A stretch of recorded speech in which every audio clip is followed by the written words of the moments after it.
اگر آپ چینل پر پہلی بار آئے ہیں تو ابھی سبسکرائب کر کے بیل آئیکن پریس کریں اور رہیں باخبر۔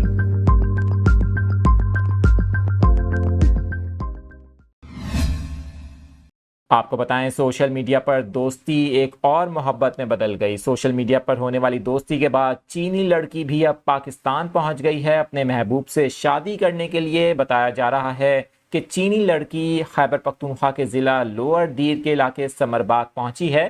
اس حوالے سے ڈسٹرکٹ پولیس آفیسر لوئر دیر ضیاء الدین نے بتایا کہ چینی لڑکی قبائلی ضلع باڑہ کے رہائشی جاوید ہاشمی کے ساتھ دیر پہنچی، اور اس حوالے سے بتایا جا رہا ہے کہ جاوید ہاشمی نے چینی لڑکی کو اپنے ماموں عزت اللہ کے گھر پر ٹھہرایا تھا، جہاں ایک رات قیام کے بعد دونوں اسلام آباد روانہ ہو چکے ہیں۔ آپ کو بتائیں کہ ڈی پی او نے اس حوالے سے مزید بتایا ہے کہ چینی لڑکی کے پاس دستاویزات مکمل ہیں۔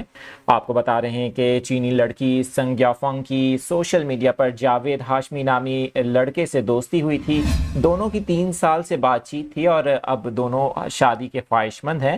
اس حوالے سے دستاویزات کے مطابق پاکستانی نوجوان جاوید ہاشمی کی عمر 16 برس جبکہ چینی لڑکی کی عمر 21 برس ہے۔ اس حوالے سے آپ کو یہ بھی بتائیں کہ چینی لڑکی کے ویزے کی میعاد 13 جولائی سے 12 اکتوبر 2023 تک ہے۔ آپ کو بتائیں کہ اس سے قبل بھارتی لڑکی انجو پاکستانی محبوب نصر اللہ سے شادی کرنے دیر پہنچی تھی گزشتہ دنوں، اور کل ہی یہ خبر سامنے آئی کہ دونوں نے کورٹ میرج کر لی ہے، اور اس کے بعد ایک اور لڑکی سوشل میڈیا پر دوستی کے بعد پاکستان پہنچی ہے اپنے دوست سے شادی کرنے کے لیے۔ آپ کو اس خبر سے آگاہ کر رہے ہیں، آپ کو مناظر بھی دکھا رہے ہیں ان کی دستاویزات کے۔ آپ کو بتائیں کہ چینی لڑکی اس وقت اسلام آباد میں ہے اپنے دوست کے ساتھ، اور جلد ہی شادی کے دونوں خواہش مند ہیں۔